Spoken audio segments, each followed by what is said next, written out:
शिवम कुमार नाम का एक युवक जो 14 से 15 साल का है, उनका लाश एसडीआरएफ की टीम निकालती है। जैसे ही लाश बाहर निकलती है वैसे ही परिवार में जो है सो कोहराम मच जाती है। कुछ देर के बाद दूसरा लाश जो है उस नदी में उसी जगह पर जो है सो मिलती है। उसके बाद पूरे गांव में कोहराम मच जाती है। तो आप देख सकते हैं एसडीआरएफ की टीम किस प्रकार से दो युवकों के लाश के लिए भारी मशक्कत कर रहे हैं। बता दें कि 48 घंटा बीत चुकी है और दो लाश जो है सो बछराजा नदी के अंदर समाई हुई है। देखिए किस प्रकार से एसडीआरएफ की टीम दोनों लाश को ढूंढने में भारी मशक्कत कर रहे हैं। दोस्तों आप देख सकते हैं ये है बछराजा नदी। विगत 48 घंटों से दो युवकों के लाश को ढूंढने का जो है सिलसिला जारी है। बता दें कि बछराजा नदी में 4-5 युवक स्नान करने के लिए जाते हैं। उसी दरमियान दो युवक जो है इस नदी में डूब जाते हैं। डूब जाने के बाद उनकी लाश जो है नहीं मिलती है। उसके बाद शाम में एसडीआरएफ की टीम आती है और एसडीआरएफ की टीम आती है तो उस समय शाम हो जाती है और एसडीआरएफ की टीम जो है उस लाश को ढूंढने में नाकाम हो जाती है। उसके बाद अगले दिन एसडीआरएफ की टीम भारी मशक्कत करते हैं।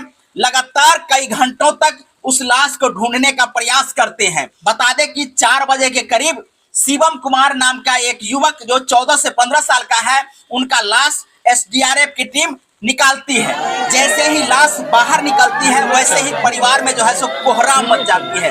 विगत 48 घंटों से उस लाश के लिए परिवार किस प्रकार से रहे होंगे ये आप समझ सकते हैं। बता दें कि ये घटना मधुबनी जिला के बासोपट्टी थाना के विराटपुर गांव की है। ऐसी परिस्थिति उत्पन्न होने के बाद गांव में जो है सो कोहराम मच जाती है। जगह जगह से लोग आकर के उस लाश को ढूंढने का प्रयास करते हैं, बावजूद भी लाश नहीं मिलती है। जब एसडीआरएफ की टीम उस लाश को ढूंढने के लिए पहुंचती है, उसके बाद बछराजा नदी के तट पर जो है सो हजारों की संख्या में भीड़ लग जाती है। जगह जगह से लोग पहुंचते हैं और उस लाश को देखते हैं और उस लाश के निकलने का इंतजार करते हैं। कि विराटपुर गांव का जो ये नदी है बहुत गहरा नदी है। जैसे ही बाढ़ की पानी इसमें आई उसके बाद जो है नदी का जो है सो रौद्र रूप देखने को मिला।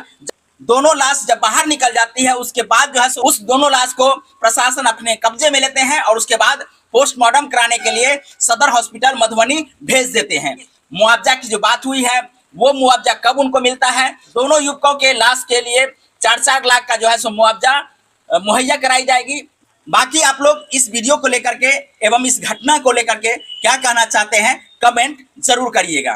पोस्टमार्टम रिपोर्ट आने के बाद तुरंत 1 सप्ताह के अंदर इन लोग को 4-4 लाख रुपया करके मुआवजा देंगे। जब आश्वासन दिया गया है और एक्टिव भी है। वहाँ पर सीओ साहब है, वीडियो साहब भी रिक्स लिए हैं और थाना प्रभारी वगैरह सब लोग हैं, सब लोग कहे हैं।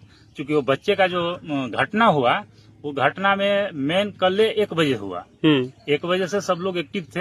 एसडीआरएफ का टीम करीब 1 घंटे के बाद यहाँ पहुँचा। रात में भी एक बार प्रयास किया गया, रात में लाश नहीं मिला। फिर पुनः आज जो है सुबह से जो है रेस्क्यू जारी है। हाँ, सुबह से जारी है। करीब जो है अभी कुछ देर पहले एक लाश मिला है और एक लाश की जो है खोज जारी है। और हम यहाँ के स्थानीय विधायक और स्थानीय सांसद से मांग करते हैं जो यहाँ 5000 किसान इस पार से इस पार जाने के लिए कोई व्यवस्था नहीं है। यहाँ पुल निर्माण का कार्य अतिशीघ्र कराया जाए। मतलब इस आसपास के जितने भी गांव हैं सब गांव का जो है किसान जो है उसी पार जो है खेत नदी के उस पार है। सभी लोग जान पे खेल कर तैर कर जाते हैं और बराबर यहाँ घटना होता रहता, बराबर इस तरह के घटना होता है। तो हम सीओ से मांग करते हैं कि अविलंब यहाँ नाव की व्यवस्था किया जाए और इस परिजन को अविलंब जो आपदा की जो चेक राशि है अविलंब ऑन द स्पॉट दिया जाए।